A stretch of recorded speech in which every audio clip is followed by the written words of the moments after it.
우리는 싸워야 한다. 따라서 우리에겐 전쟁의 기술이 필요하다. 갑자기 무슨 전쟁이냐고 할 것 같다. 단지 운이 좋아 내 눈앞에 전쟁이 보이지 않을 뿐 전쟁은 우리와 늘 함께 해왔고 지금도 살아남기 위한 불투명한 전쟁은 회사에서, 학교에서, 가정에서 병균과 그리고 자신들의 이익을 위한 나라들 간에 언제나 늘 함께하고 있다. 뿐만 아니라 몇몇 나라는 지금 바로 이 순간 실제 서로를 사륙하는 전쟁을 아직도 벌이고 있다. 무슨 전쟁이냐고? 무슨 전쟁의 기술이냐고? 21세기라고? 그런 건 아무 상관없다. 현실이 그러할 뿐이다. 우리가 평화심과 이타심이 없어서 전쟁의 기술을 배워야 하는 것은 아니다.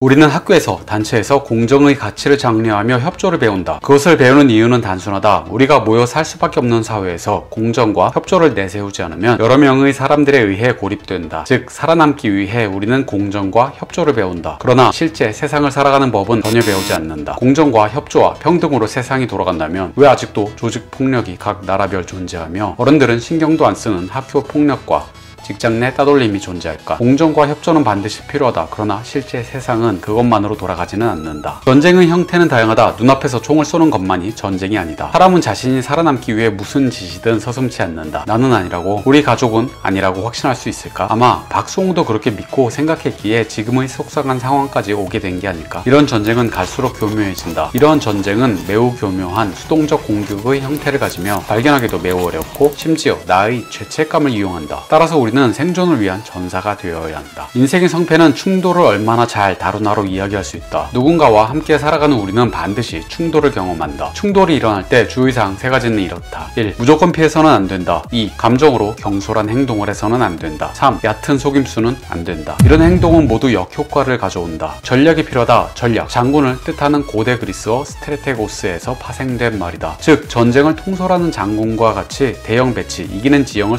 책략을 선택해야 한다는 말이다. 누군가는 얍삽하다고 할 수 있다. 그러나 많은 것을 계획할수록 이길 확률이 높아진다. 우리는 왜 과거 임요한에게 열광했을까? 그 시작은 임요한이 정면으로 부딪히는 것이 아닌 드랍십을 탔고 상대의 배후에서 공격하고 그 결과 승리했기 때문이다. 징기스칸, 나폴레옹의 군대도 역습, 측면 공격, 포위, 기만수를 어김없이 많이 사용했다. 승리를 위한 전략이다. 무덤에 들어가서 공평과 평등을 외칠 것인가? 앞서 말했듯이 현실이 그러할 뿐 살아남기 위해 필요한 것일 뿐이다. 손자병법이 한 나라를 넘어 시대를 넘어 심지어 서양에서도 끊임없이 회자되는 이유는 간단하다. 기원전 4세기 무렵 알려진 이후 몇 세기를 지나며 개발된 전략 패턴이 손자병법에서 말하는 원칙의 흔적을 가지고 있기 때문이다. 손자병법의 핵심은 피 흘리지 않고 승리한다 이다. 전략가는 상대의 심리적 약점을 이용 책략으로 불안정한 위치로 몰고 좌절과 혼란의 감정을 유도해 적은 대가로 승리한다. 하기 싫은가? 하기 싫으면 안 하면 그만이다. 강요하지 않는다. 그럼 상대가 한다면 그때는 어떻게 견뎌낼 것인가? 1. 상황을 있는 그대로 이해해라. 자신은 상황을 있는 그대로 이해한다고 생각하겠지만 생각보다 더 복잡하다. 감정이 들어오기 때문이다. 과거에 절대 연연해하지 말아야 한다. 2. 행동으로 그 사람을 이해해라. 적을 명확히 정의해라. 여기도 감정이 문제가 된다. 에이, 걔가? 나는 감정이 들어서면 모든 판단은 흐려진다. 그 사람의 행동으로 그 사람을 이해해야 한다. 그 사람의 행동으로 그 사람을 이해해라. 당연히 가족도 포함된다. 나도 포함된다. 3. 자기 자신의 무기에 의존해라. 우리는 너무 많이 다른 사람에게 의존한다. 자신이 열심히 해서 세상을 산다고 느껴지겠지만 우린 혼자 할 수 있는 일들이 별로 많지 않다. 남에게 의존하지 않는 자신의 무기를 찾아라. 4. 전술적으로 행동하지 마라. 전략적으로 행동해라. 5. 가장 중요하다. 정신적으로 자신과 전쟁을 벌여라. 나 자신은 내 뒤통수를 가장 교묘하게, 그것도 가장 많이, 그리고 가장 중요한 순간에 치는 적이다. 끝으로 가장 중요한 내용이다. 아는 것을 반드시 행동으로, 그리고 그 행동을 다시 지식으로 표현해라. 그리고 계속 발전해라. 그것만이 평화로운 삶을 살 수 있는 유일한 방법이다. 감사합니다.